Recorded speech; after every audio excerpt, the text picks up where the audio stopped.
Bonjour à tous et bienvenue dans ce nouveau live, 47e live, et aujourd'hui nous sommes à Annecy dans la galerie Fou d'Images. Live un petit peu particulier, il a des points communs avec les lives passés pour tout ce qui est inspirant. Et aujourd'hui on va vous présenter plein de nouveaux regards, un petit peu la nouvelle génération de photographes. On va partir se balader à la fois en montagne, faire du portrait, bref, tout un tas de belles surprises. Mais on va parler également de tirage et de l'importance d'une image imprimée. Et là on va être en opposition un petit peu à ce qui se fait sur Instagram, où habituellement je vois passer beaucoup de photographes en fait, où c'est la course au clic, on scrolle des images, on cherche à avoir beaucoup de personnes. Et surtout dans la vraie vie, les images, on les regarde passer, mais on ne les retient pas et on est dans des flux. Et aujourd'hui, je voulais aller un petit peu à l'opposé là-dessus, et de se dire qu'une image finalement, elle doit vivre. Une image, c'est un support, elle doit être correctement imprimée. C'est de la belle matière, il y a des transparences, il y a des reliefs, un bel objet qui s'expose. Et là où je veux aller plus loin, c'est qu'autant une image que l'on scrolle, on la voit, on l'oublie. Une image imprimée, on passe régulièrement devant, elle est affichée chez nous, elle est affichée au bureau. Bref, on la voit, on se plonge dedans, on analyse des choses, on revoit, notre œil voyage. Et en fait, c'est un petit peu ce voyage que je vous propose aujourd'hui de vivre à travers l'ensemble de mes invités. Donc sur ce plateau, nous sommes nombreux. Nous sommes sur Annecy dans la galerie Fou d'Images, la galerie de Jérôme. Bonjour Jérôme. Et Caroline. Et Caroline. Donc Jérôme, toi tu es photographe. Je suis photographe, donc moi c'est Jérôme Morin, dit Fou d'Images. Photographe depuis, 20 ans, 25 ans. On a la cinquantaine tous les deux par rapport à la nouvelle génération. Hein. Caroline, toi, tu es notre alter ego. Voilà, je suis la partie cachée. Là, la partie cachée, mais pas que. Avec nous, on a également Kevin. Kevin, photographe de montagne. Alors il faut parler au micro, tu te rappelles. Donc Kevin, moi je suis le photographe de montagne ici. Il expose et qui fait également de très belles choses. Patrick à ses côtés. Oui, bonjour, donc Patrick Deleutra. Je suis photographe plutôt de voyage. Vas-y. Je m'appelle Quentin Descaillets pardon. Et je suis photographe de beauté et de produits. Et puis Théo également, toi tu es le voisin, je crois, tu habites au bout de la rue. C'est ça, moi j'habite juste à côté. Et donc moi je suis Théo Jaffre, le photographe what the fuck qui touche à tout. Donc on est dans une logique, quel talent. Hein. On est dans une logique un petit peu table ronde, et avant de vous montrer un petit peu l'environnement, parce que ce matin on a tourné une petite vidéo. En fait, j'aimerais bien que Caroline nous resitue un petit peu sur ce qu'est une galerie, parce que pour beaucoup de personnes, en fait, on ne sait jamais si une galerie c'est un musée, où il n'y a que des vieilles photos qui sont exposées, ou si une galerie c'est tout simplement de la vente D'images. D'images tout à fait, ou d'affiches. Une galerie c'est quoi ? Alors moi, oui, je me suis rendu compte que les gens, pour les gens, c'était pas forcément évident. Et en fait, un galeriste, pour moi, c'est la personne qui va faire le lien entre les artistes et le grand public. Dans un musée, on va avoir des belles choses, on va avoir des œuvres, mais on ne peut pas les acheter. Dans une boutique d'affiches, de belles photos, etc., on est vraiment sur de la grosse quantité. Et le travail d'artiste, il n'est pas forcément visible, et c'est le rôle du galeriste d'aller chercher ce travail, d'aller le découvrir et de le donner à voir et de le donner à être vendu pour que les artistes puissent vivre de leur travail. Alors Jérôme, toi c'est atypique parce que tu es un photographe qui a fait beaucoup de filmages, qui a fait beaucoup de mariages, qui aujourd'hui travaille pas mal en corporate, et toi tu as choisi en fait d'afficher tes copains, d'afficher tes concurrents. C'est pas mes concurrents, c'est mes confrères. Il n'y a pas de concurrence. Chacun fait son travail. Allez, mon plus grand concurrent ici, c'est Théo. Mais il est là. Il est là. Donc c'est pas mon concurrent, c'est un ami. Quand il dit le photographe what the fuck, le photographe qui touche à tout, on est deux dans ces cas-là, toucher à tout, parce que moi je suis quelqu'un qui touche à tout. C'est ça, et moi ce que j'admire chez toi, en fait, c'est ta volonté en fait, de tirer la profession vers le haut et justement de mettre les personnes en avant. Et c'est un petit peu pour ça qu'on est là aujourd'hui. Ah ouais, moi je suis portraitiste. Moi je vends du portrait à mes clients, quoi. C'est eux que je vais prendre en photo. Je ne vais pas mettre les photos de mes clients en grange chez d'autres personnes. Donc le but de la galerie, c'était de pouvoir mettre en avant d'autres photographes. Et je l'ai toujours fait, parce que moi j'aime bien mon travail, mais je préfère le travail des autres. Alors, ce que je vous propose, avant d'attaquer, de regarder vos boulots respectifs, c'est un petit peu voir l'écran, là où est-ce que l'on commercialise vos images, et là où vous qui nous écoutez, vous pouvez également les acheter. Ce matin, on a rapidement tourné une petite vidéo, elle n'est pas parfaite, on l'a montée entre midi et 2, mais elle vous montre un petit aperçu de l'environnement dans lequel on est.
Avant de voir un petit peu vos travaux respectifs, puisque vous mettez en avant votre travail, j'aimerais bien que Caroline et Jérôme nous disent un petit peu ce que leurs clients viennent chercher. Parce que finalement, c'est le point commun à plein de personnes. Je commercialise de l'image, mais qu'est-ce que mon client réellement vient chercher? Je dirais déjà le côté unique de l'œuvre, c'est-à-dire d'aller chercher une image qu'on n'ira pas forcément trouver ailleurs. On est vraiment dans de l'œuvre d'art qui est numérotée, qui est certifiée par les photographes. Voilà, et puis vraiment aller décorer son chez-soi avec quelque chose d'unique. Moi, c'est ce qui me paraît déjà. Combien coûte une photo chez toi? Alors, on a quelques images quand même en reproduction, ce qu'on appelle en reproduction, c'est-à-dire c'est plus de 30 exemplaires. Une photo d'art, c'est jusqu'à 30 exemplaires. Après, c'est de la repro, donc c'est plus de l'art, vraiment. Donc là, on en a quelques-unes quand même en repro qui commencent à 90 en 20-30 avec une Marie-Louise et 120. Voilà, c'est les deux choses qu'on fait en repro, c'est deux formats, pas plus. Après, ça va de 500 € à 3600 €. Voilà. La plus chère, elle est là-devant. La plus chère, elle est là-bas, je crois. Et ce qui va faire... Pardon. Vas-y, je t'en prie. Ce qui va faire la différence, c'est justement c'est sa numérotation, c'est son format, c'est sa finition. Voilà.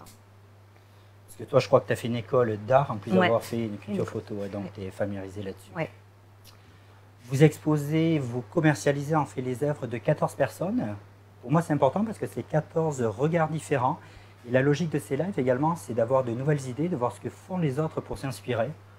On se parcourt un petit peu avec une logique qui est de dire que les absents, c'est vous deux qui les présentez. Et puis les présents, ça sera vous qui mettrez un petit peu en valeur à votre travail. Donc on commence avec les œuvres d'Alexandra. D'Alexandra. C'est toi qui t'en charges, Alexandra? C'est moi qui m'en charge. Alors Alexandra, elle habite à Paris, elle a toujours été sensible aux arts en général. Et notamment, elle admire le travail de Tim Burton, qu'on retrouve beaucoup dans son travail avec le côté fantastique et dérangeant de ses images. Voilà, elle a un travail qui est très minimaliste et raffiné. Elle a une mise en scène qui est épurée et graphique. Et voilà, elle va travailler l'esthétisme de l'anatomie, de l'anormalité. Donc, c'est pas la normalité, c'est l'apostrophe anormalité. Donc, elle va travailler des corps qui vont être asymétriques, qui ont, voilà, graphiquement, et avec une gestuelle très marquée. Donc, voilà. Et je vous garantis, ici aujourd'hui, elles sont tirées à 1,20 m à peu près de hauteur. Et Ouais, un peu ça n'a rien à voir avec ce que vous voyez à l'écran, donc n'hésitez pas à passer. On a également Barbara. Alors, Barbara, oui, c'est moi aussi. Rien à voir. Barbara, là, Alors, on est plutôt paysage. Barbara, ouais. Alors, Barbara, c'est une personne qui vit la nature au Son nom point de famille, que... Barbara. Tolo, pardon, Tolo. Barbara Tolo. Au point qu'elle vit dans un chalet d'alpage, donc c'est vraiment la montagne, c'est son style de vie. Et en fait, elle a cherché à aller vivre là-bas pour s'éloigner de l'humain. Et finalement, elle s'est rendue compte que même dans les lieux les plus abrupts, les plus difficiles à atteindre, ils sont toujours là. Donc elle va vraiment travailler, elle les observe de manière presque animalière et elle va aller les mettre en scène pour vraiment, enfin les mettre en représentation pour qu'on puisse se rendre compte de l'immensité aussi de ces lieux avec ces petits personnages qui sont présents malgré tout quand même dans ces... Bon, j'imagine bien les différents chalets que l'on a en station de ski hébergeant ce type de photos. Messieurs, je voudrais que vous me répondiez à une question relativement simple. Vous faites quelle différence vous, entre un photographe et un photographe artiste? Quentin, Théo, Kevin? Je dirais qu'un photographe classique va prendre un instant T sur l'instant. En fait. Il va bouger, il va y avoir quelque chose qui va se déclarer, et du coup, là, il va prendre une photo. Pour moi, un photographe artiste, il y a une recherche qu'il va y avoir derrière, en amont. L'image sera beaucoup plus longtemps après. Ça peut être 1 mois, 2 mois, 3 mois, des années même, où on va visualiser l'image d'abord dans sa tête, avant même de la prendre. Et on va chercher à créer cette image-là, que ce soit en portrait, ou que ce soit en paysage, que ce soit en nature, ou même en animalier, où on va vraiment chercher une image précise, mais qu'on a en tête.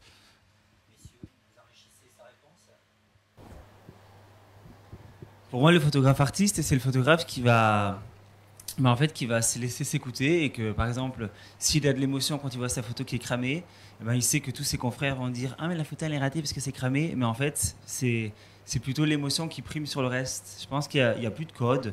C'est-à-dire que si on a envie de prendre, on va dire le classique, une fleur avec une goutte et que je sais pas, il y a une poussière sur la fleur et qu'on veut la laisser, ça fera peut-être débat, mais c'est pas une photo publicitaire et l'imperfection est la bienvenue. Et je pense que c'est une autre approche où tout est défendable. Voilà. Merci. On continue par... Ou tu voulais rajouter autre chose, toi, Jérôme? Non, mais tout à fait, j'écoute. Eric Follet. Eric Forêt, c'est moi. Forêt, pardon.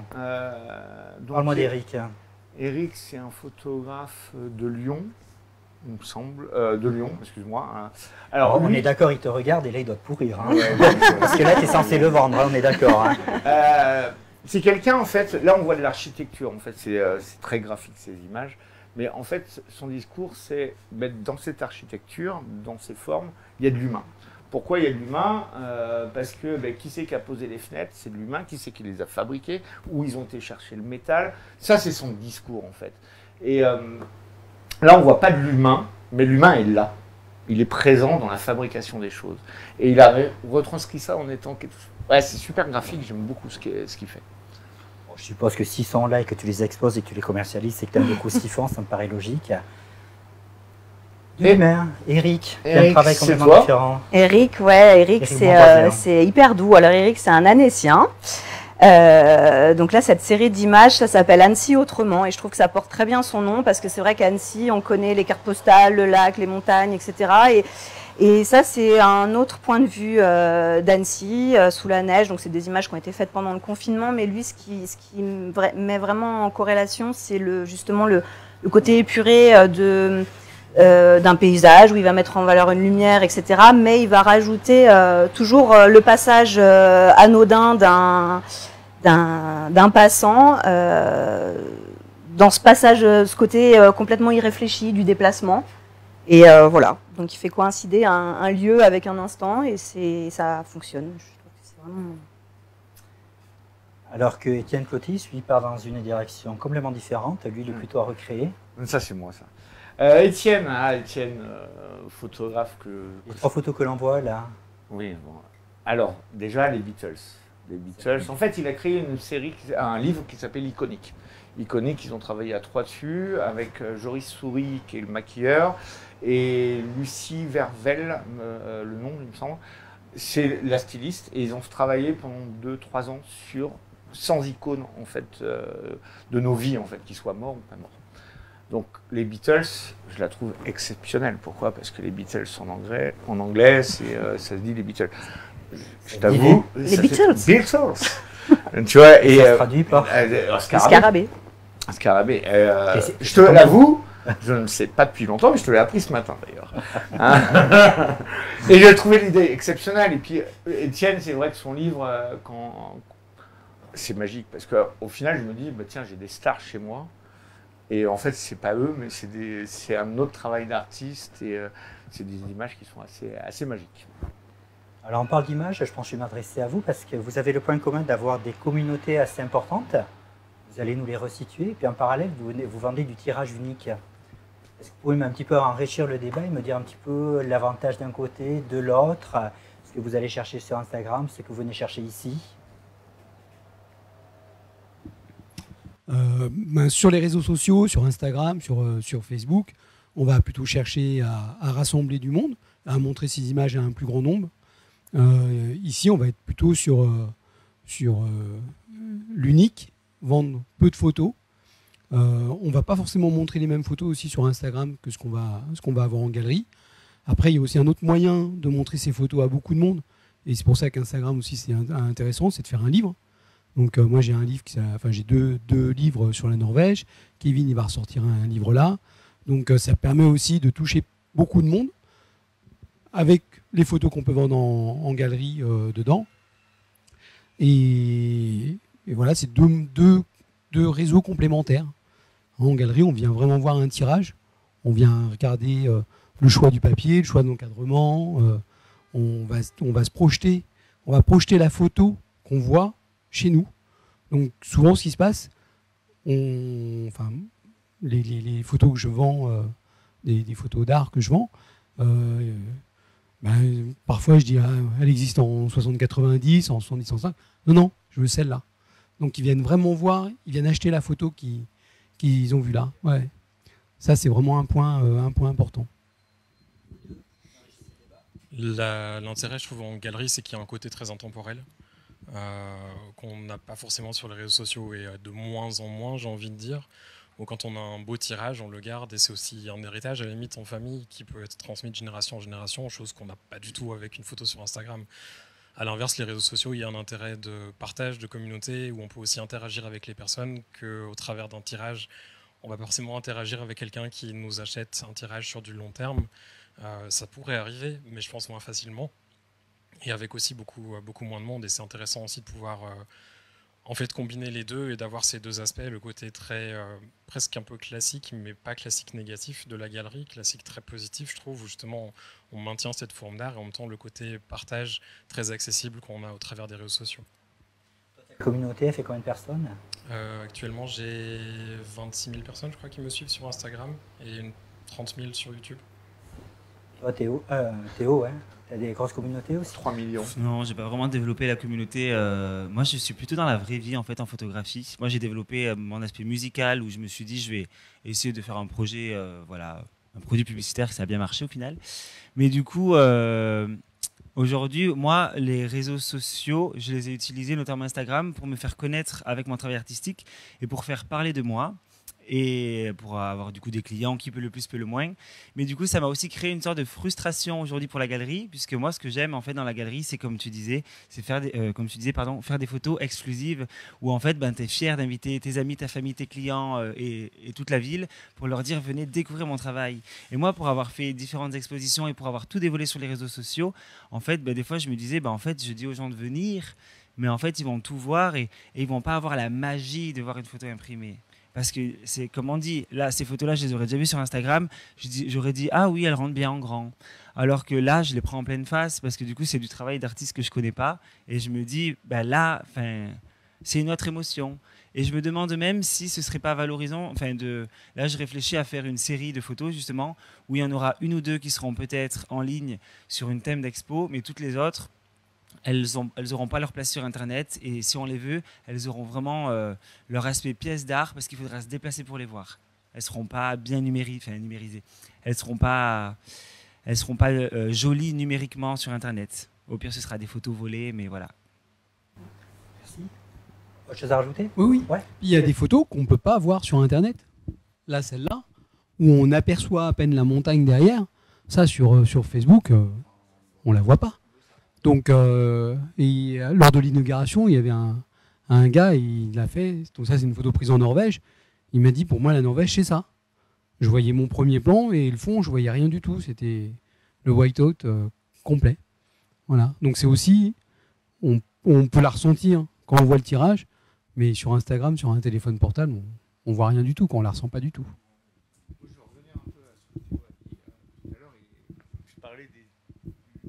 Que ça soit unique ici, qu'on ne les voit pas sur Internet et tout ça. Aujourd'hui, nous, personnellement, je ne partirai jamais vendre les photos qui sont ici en ligne. Je ne ferai pas comme certains font, acheter mes photos en ligne. Non, venez les découvrir ici. Venez les voir.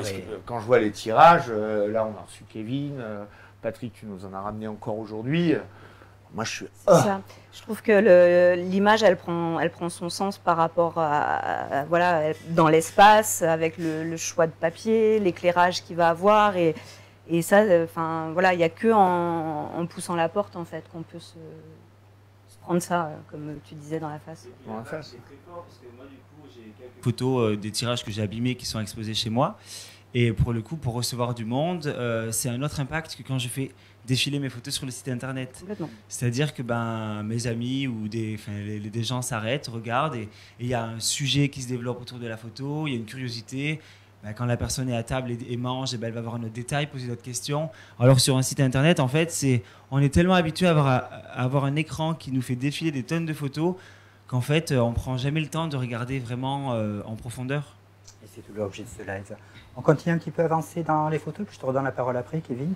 Donc là, on a un autre auteur qui nous a sorti photos d'archives, c'était un certain Jérôme Morin. Jérôme Morin. C'est Ah, moi-même. Ken. C'est Parce qu'en plus, moi-même. tu exposes tu vends tes photos finalement. Comment dire quand on a ouvert, beaucoup de gens me disent tes photos, elles sont où ici? Je dis j'en ai pas.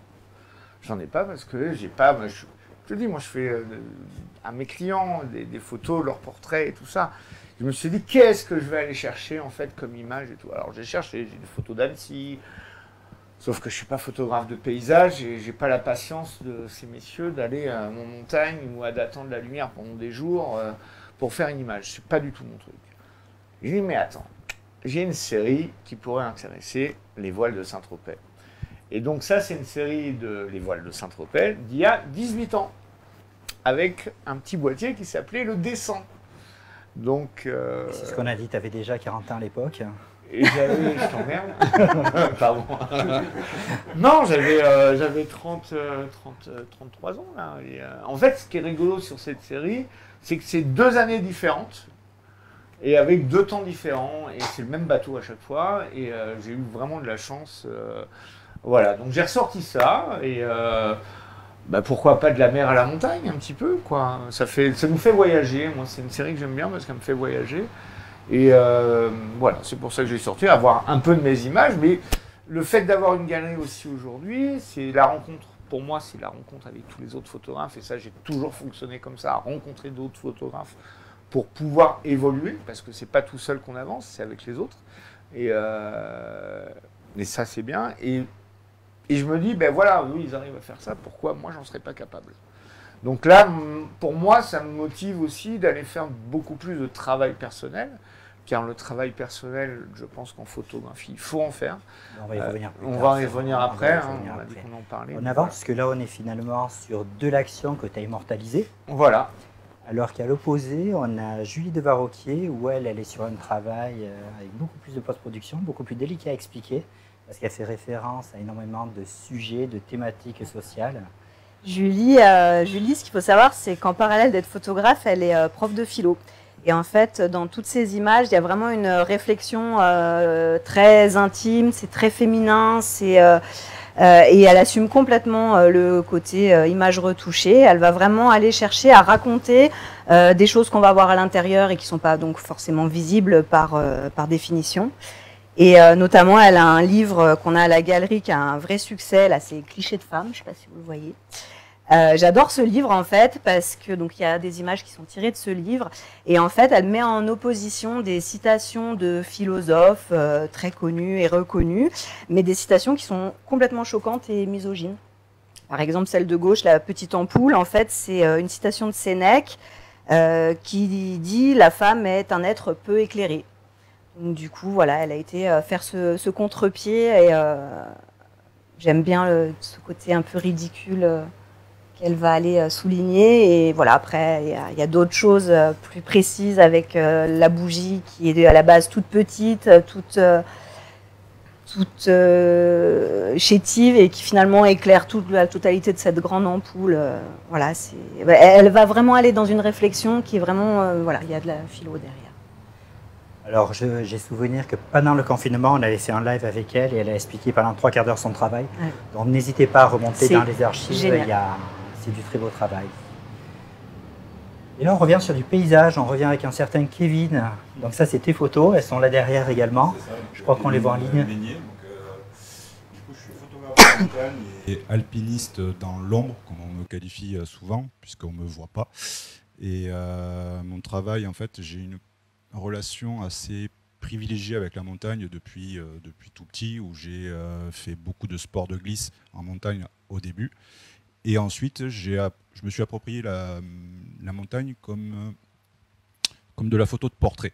On va dire, je traque en fait mes montagnes, je traque des lumières qui sont vraiment très spécifiques.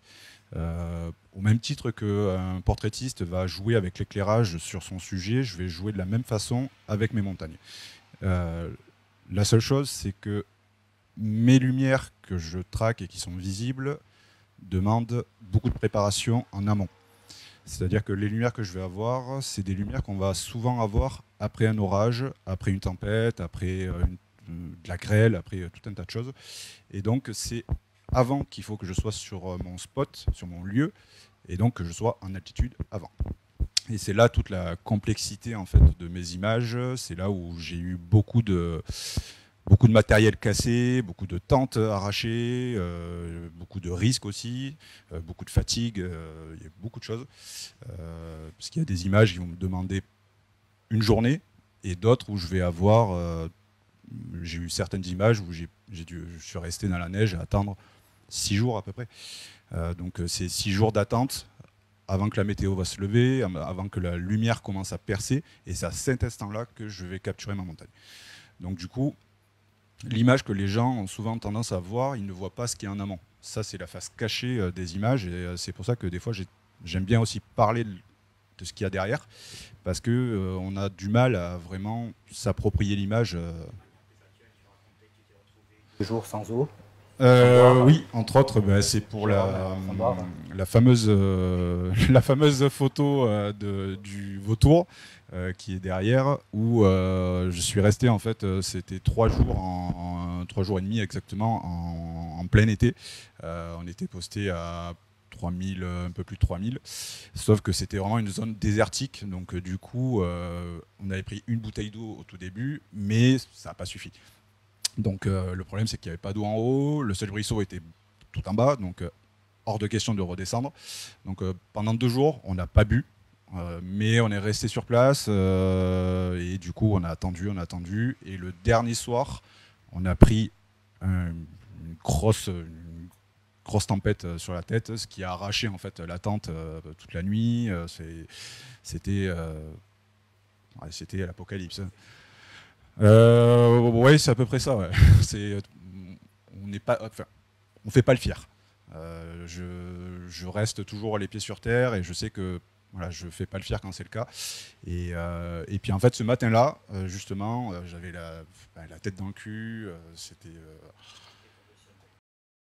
Et j'avais placé le matériel, comme si j'allais prendre ma photo. Et en fait, normalement, ils étaient 3.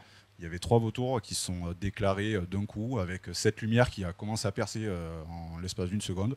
Et c'est là où j'ai capturé ce moment, en fait, complètement atypique, où pour moi, c'était une scène de film. Ça sortait de nulle part. Après la nuit, en fait, Vous avez également Kevin que vous hébergez, et lui, c'est pas la montagne, c'est plutôt la mer. C'est la mer, oui, ça c'est moi, Kevin Tadej, qui est de Paris,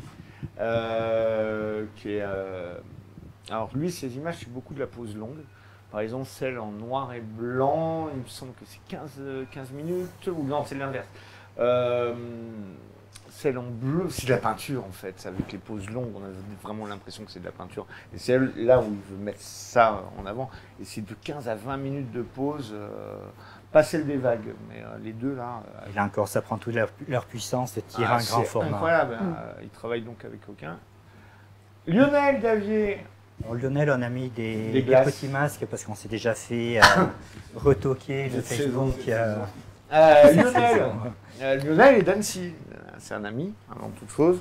Et je lui ai toujours dit que si on ouvrait un jour une galerie, il serait à la galerie. Pour Playboy, lui, c'est ça. Donc il a fait, il travaille pour Playboy, il a un magazine qui s'appelle After Eden aussi. Et c'est beaucoup, son sujet, c'est la femme. Le nu aussi, mais pas que le nu. C'est vraiment son sujet préféré. Et voilà, on aime ce qu'il fait. Voilà. Donc on les expose pas à fond ici, le nu, mais bon. Elles sont très bien exposées, elles sont dans la petite pièce secrète qui est en dessous. Pas dans la pièce d'entrée. C'est la fête des pères. Après, on va écouter tous les pères qui nous écoutent, ou toutes les mamans qui nous écoutent. On a tous les formats. Voilà. Alors, toujours dans le cadeau de fête des pères, il y a Patrick, il y a ton travail. On voit 3 de tes images qui complètent celles qui sont affichées derrière toi. Qui t'es, toi, alors? Vas-y. Je vais énormément en Norvège. Là, je reviens de quasiment un mois dans le Varanger. Donc, c'est l'extrême nord de la Norvège, sur la frontière russe, pour aller photographier les oiseaux. Donc, ma passion de l'aventure, de la photo et de la nature, des animaux et des paysages font que je vais chercher des oiseaux. Alors là, j'y vais pas tout seul, j'emmène des clients, parce que j'ai plusieurs activités qui se rassemblent autour de la photo.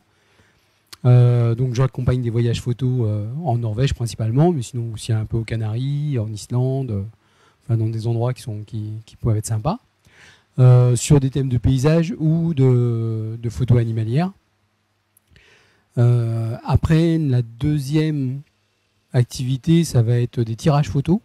Donc quand je suis pas en voyage, et je tire moi-même pour moi et pour d'autres photographes. Voilà. Je me permets, il faut dire qu'ici, là, il y a 3 photographes différents. Les 3 photographes, c'est toi qui as fait les tirages. Voilà, ouais. Et puis, et après, mon autre activité, qui se rassemble autour de la photo, ça va être soit des éditions, enfin dans des revues. Je suis dans une agence bien connue, Nature Agency, et donc Yann Métric qui s'occupe de l'agence, arrive à vendre des photos. Donc c'était quoi, mars 2019, au moment du confinement, j'ai eu une double page en Paris Match pour une photo d'animaux, ce qui est pas plutôt rare. Voilà. Et donc dans les images, je vais plutôt chercher souvent de l'action, sauf sur certaines photos où là on est dans la neige, voilà, on est dans la neige complètement.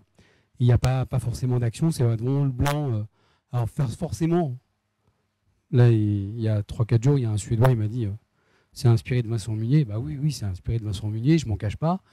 En même temps, il vaut mieux s'inspirer de Vincent Munier que de Tata Ginette. Donc, c'est pas. Voilà. J'essaye pas de le recopier. Je recopie un style. Et voilà. De tirage, et là un petit peu à tous. Si on part du principe que les personnes qui nous écoutent ont envie de faire tirer leurs photos, c'est quoi les bons plans? Les bons plans? Ouais, pour faire du tirage. Patrick. J'ai C'est pas le bon plan. Non, bon plan. Il y a de très bons labos en il y a de très ligne. bons labos. Alors structurez-moi les labos. Il y a des labos en ligne où chacun peut faire tirer ses images. J'ai cru comprendre qu'il y a des labos également réservés uniquement aux professionnels. Tout à Où fait. si tu n'as pas un ciré, tu ne peux pas accéder. Complètement. Tout à fait. Donc là, on pense au Jingu et puis à qui encore? La Minamark, La qui Minamark. est sublime, qui fait vraiment. Dreambooks voilà. aussi au niveau des albums. Ouais. Pro, Dreambooks Pro. Donc là, on peut y aller que si, avec un ciré. C'est ça. Avec un Et siret. ensuite, il y a des sites qui ont les deux, qui ont un accès grand public, donc qui font malgré tout de la qualité, et un accès pro où là, il y a d'autres possibilités. Après, on a les grands labos parisiens, les C'est ça, Picto, les les Picto, Rainbow, Il n'y a pas que des les- Parisiens. Hein. Chez Kevin, Oui. c'est dans les Alpes. Avec le tirage pro. On a découvert, ouais. C'est magnifique. Qui travaille propose bien. en fait déjà un certain type de papier que j'affectionne depuis toujours. Hop. Et donc du coup, je travaille avec Tirage Pro qui est basé dans les Alpes et depuis le tout début. Et ils utilisent en fait déjà ils utilisent des papiers que j'affectionne énormément, comme le Museum Etching que j'ai utilisé pour toute l'expo qui est ici, où on a une texture dans le papier qui est fantastique. Et puis à côté de ça, voilà, je sais qu'ils ont un côté maniaque, ils ont un côté ultra précis, ultra pro, qui fait que voilà, je sais que les tirages sont toujours parfaits. Voilà, c'est. Nos amis Escourbia qui sont plutôt sur du tirage livre, eux. Et puis de manière générale également, pour vous qui nous suivez, il y a tous les revendeurs Nikon qui, au moins dans leur majorité, sont capables de vous proposer un prestataire de tirage. On en a un juste en face de chez nous quand même. Hein. Je peux rajouter Enfin, quelque chose oui. sur les tirages? Oui, tout Après, à fait. c'est aussi intéressant d'aller à un tireur ou chez qui on peut aller discuter, voir faire des essais de papier, de voir les différents papiers. Et ça, c'est très intéressant. Il y a des photos qui passeront pas sur un papier, qui passeront très bien sur un autre. Et après, d'avoir une relation avec j'ai une relation commerciale, un petit peu plus que commerciale. Et parfois, avec un tireur, ça passe pas du tout, parce qu'on s'entend pas avec. Et puis après, avec un autre tireur, ça passera très bien. Et voilà. Oui, c'était la force également de Picto qui avait des tireurs attitrés pour les grandes plumes des années 80-90. On continue, Quentin, toi? Et le local sans aller le local, puisque je crois que tu as franchi un peu la frontière. D'ailleurs, c'est le seul. Tous les autres, c'est des Français. C'est le seul. C'est mon voisin, c'est mon ami. Donc c'est le Enfin, Suisse qui vient travailler en France, alors que Ouais. d'habitude c'est plutôt les Français qui vont bosser en Suisse. Raconte-moi ton travail, je crois que certains d'entre nous te connaissent parce que sur Amparo on a vu ton visage. On a dû voir ton visage également sur ta chaîne YouTube ou... Mais non, vas-y, parle de toi. Donc moi je suis photographe de beauté et de produits. J'ai commencé en fait par le mariage et après j'ai évolué vers ces domaines-là en studio parce que j'aime pouvoir créer des choses du début à la fin et avoir le contrôle vraiment sur mon set et pouvoir créer ce que j'ai en tête. La série d'images que vous avez là, c'est une série qui date un petit peu mais qui me tient à cœur. C'est une des premières que j'ai réalisées avec ma copine. La plupart des photos en fait, que je fais sont un petit peu basées autour de souvenirs d'enfance ou du patrimoine que j'ai dans ma région. Et certains de mes souvenirs d'enfance, c'est notamment autour des plantes et des fleurs, comme cette série-là, qui me rappelle en fait ma mère et ma grand-mère. Et du coup, c'est des choses que j'aime pouvoir utiliser dans mes photos. Il y a d'ailleurs d'autres photos dans la galerie qui sont que des plantes et que des fleurs. Et là, en fait, j'avais envie d'avoir un côté humain aussi avec les végétaux. Et c'est pour ça qu'on a travaillé sur la bouche, pour avoir un côté humain, mais sans avoir non plus les yeux qui prennent des fois le dessus. Donc voilà, mais c'est vraiment autour de souvenirs et de choses qui me tiennent à cœur que j'aime travailler mes photos. Alors j'ai une question un petit peu pour vous, 6, pardon. Comment on ne tombe pas dans la routine photographique? Comment on sort des habitudes? Comment on s'inspire? Qu'est-ce qui fait que notre œil se renouvelle? C'est quoi vos secrets là-dessus? J'y vais. Vas-y, un qui a une réponse. Une réponse, comme tu dis, pour pas passer dans la routine, ben là je suis en plein dedans.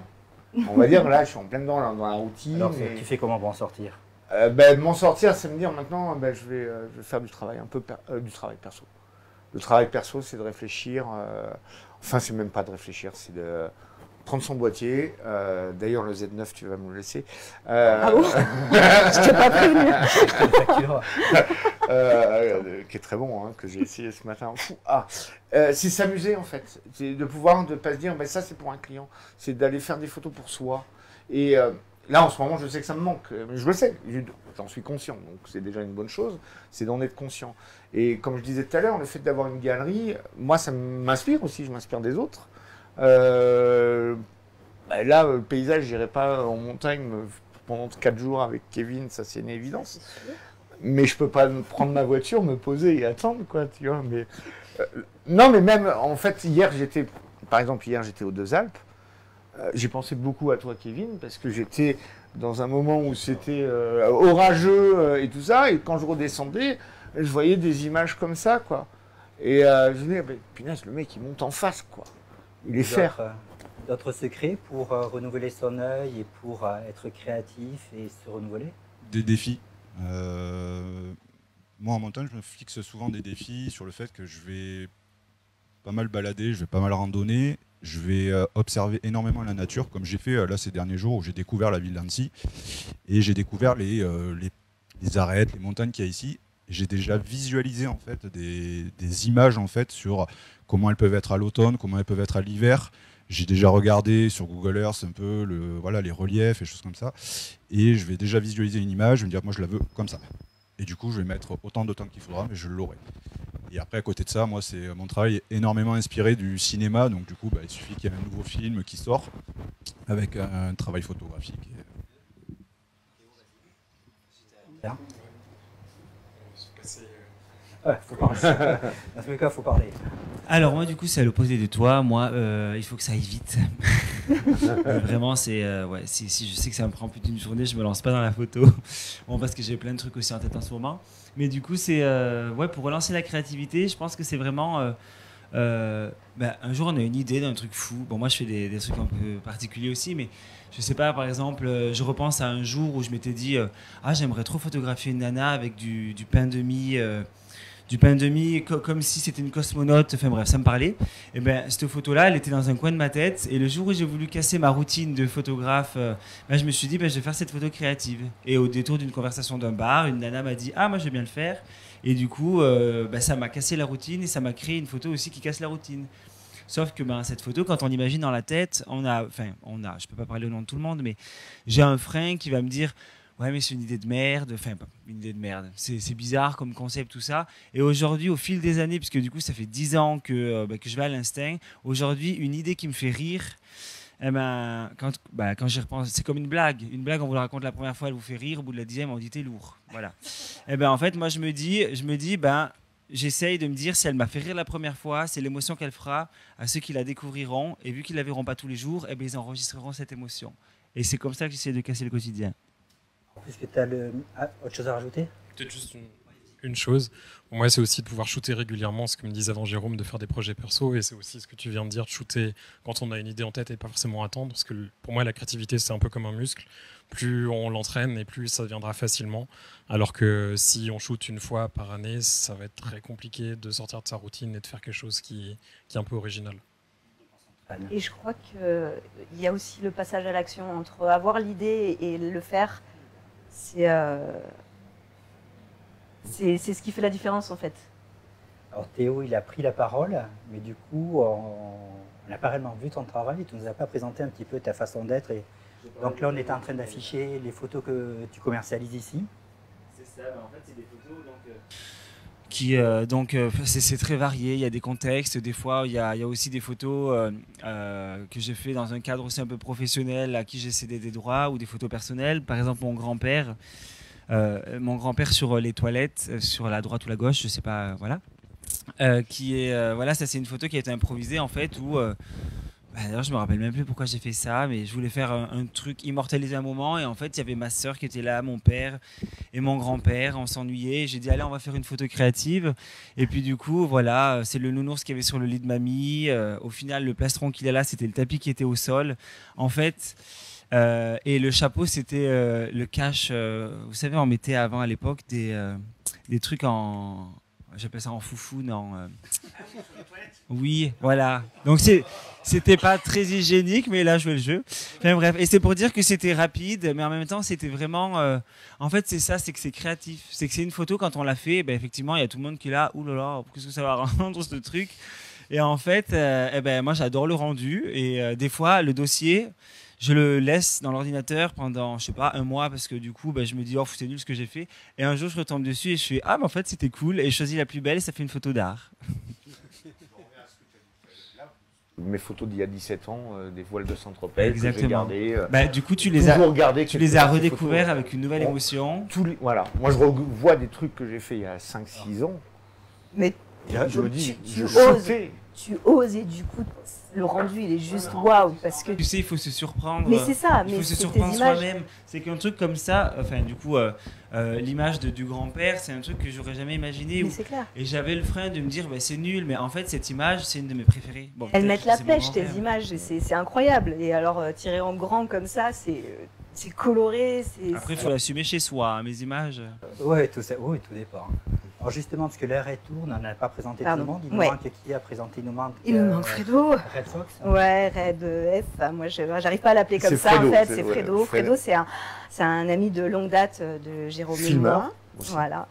Et pareil, j'adore son travail depuis toujours. Donc, sa particularité, parce qu'à l'écran, alors ça se voit pas à l'écran, mais ces images sont en volume et tirées sur de l'acier, sur du bois. Et le métal est façonné pour donner du volume et retrouver la forme de ce qu'il va photographier. C'est un reporter et il a un paquet d'images de voyage et il a voulu leur donner vie en les mettant sur la matière, et ça leur donne vraiment un côté pour le coup ultra unique parce que ce sont des œuvres, sont limite des sculptures en photographie, c'est sublime à voir en vrai, c'est magnifique. Du coup, pour vous tous, pour être créatif, il vaut mieux être tout seul dans son coin et avancer, ou vaut mieux être entouré d'autres photographes? Les deux. Moi, je dis les deux. Ouais. Je dis les deux. Et le partage avec d'autres. Moi, je sais qu'on a shooté ensemble avec Théo, avec Quentin aussi. Parce que c'est plus mon univers, on est plus dans le même univers. Et on partage, c'est un partage, des moments de partage. Et après, c'est ce que tu retrouves aussi à la FPPMI. Oui, tout à fait. Tout à fait, ça a toujours été, hein, de toute façon. Tu allais dire autre chose? Dans le sens où je pense qu'il y a des projets qui se font seuls, où c'est intéressant de pouvoir construire ce qu'on a en tête et d'avoir que son idée et de la réaliser soi-même, parce qu'on est, pour certains projets, pas mieux servi que soi-même. Et il y a d'autres choses où je pense que c'est bien de s'entourer soit d'autres photographes pour nous aider, pour nous assister, soit d'avoir une équipe pour nous aider à créer, à donner vie à certaines photos qu'on pourrait difficilement faire seul. Donc je pense que les deux côtés sont vraiment très important. Juste un petit mot, seul ou à plusieurs. Enfin, ouais. De toute façon, la photo qu'on fera, elle sera unique. Moi, j'ai des tas de photos où on était deux, quasiment le même matériel, et ben, on n'a pas les mêmes photos. Et à chaque fois, ça se reproduit constamment. Alors, des fois, on était posés côte à côte. La couverture de mon livre, c'est des musqués 4 de face. On était deux avec 500 mm, plein format, pareil. Et ben, non, on n'a pas les mêmes photos. Et après, ben, même en étant en groupe, il y a des photos, il y a un œil qui se pose sur quelque chose, qui prend la photo, et puis, paf, qui fait la différence. Pour conclure, à tous, si je vous demandais quel est le photographe qui vous a le plus inspiré, Théo? Alors je dirais que le plus inspiré ce serait David Lachapelle dans le passé, et là je vais plutôt m'orienter vers du Terry Richardson. Je dirais des photographes anglais comme Rankin ou Nick Knight. Moi j'irais plutôt vers Vincent Munier, photographe animalier ou de paysage aussi. Après, je m'inspire un peu de tout le monde aussi. Je vais dans des musées, je vais regarder des peintures. Ça aussi, c'est important. De voir comment les placements et tout, c'est assez important. On a fait un live également où il n'y a que lui, que vous allez retrouver également dans les archives Facebook. T'es inspiré, toi? Moi, un des seuls, on va dire, qui m'a inspiré, c'était Alexandre Deschaumes, qui a été le premier en fait que j'ai connu. J'ai jamais trop côtoyé la communauté de photographes, donc du coup, c'était le premier que j'ai plus ou moins découvert et connu, et qui a apporté un peu ce côté mélancolique au paysage que j'ai petit à petit en fait approprié et fait à ma façon. Moi, Peter Lindbergh, Annie Leibovitch, Tim Walker. Moi, j'aime bien tout ce qui est portrait, mode, et tout ça. Je pense que c'est plus mon dada. Après, E4 m'inspire. E4 t'inspire, Caroline, le 5. Toi, tu fais pas de photo. Hein. Je fais pas de photo, mais moi j'ai un photographe que j'adore depuis toujours. Il y a de la mode, il y a de la nature, il y a du dessin sur ces images. Les tirages sont sublimes et à chaque fois que j'ai l'occasion d'en voir un, je me dis mais un jour j'en aurai un chez moi. Je trouve qu'il y a vraiment un caractère unique dans ces tirages qui sont sublimes. Peter Bird, qui est plus vivant, mais c'est magnifique. Et moi, non. Et Jérôme Morin, bien évidemment. J'adore, oh là là, ouais. On est chez Nikon, on approche de la fin, ça fait déjà 50 minutes qu'on est en ligne. Ah bon, dernier déjà tour de table, votre boîtier Nikon préféré? C'est avec quoi que je fais les photos d'identité?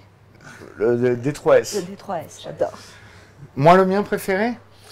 Allez, je dirais aujourd'hui le D850 et le. Attends, j'ai pas fini. On va passer 3 jours là-dessus ici. mais là, je viens de toucher au Z9. Sincèrement, ça fait mal, quoi. Moi, c'est celui avec lequel je vais repartir ce soir, donc le Z9.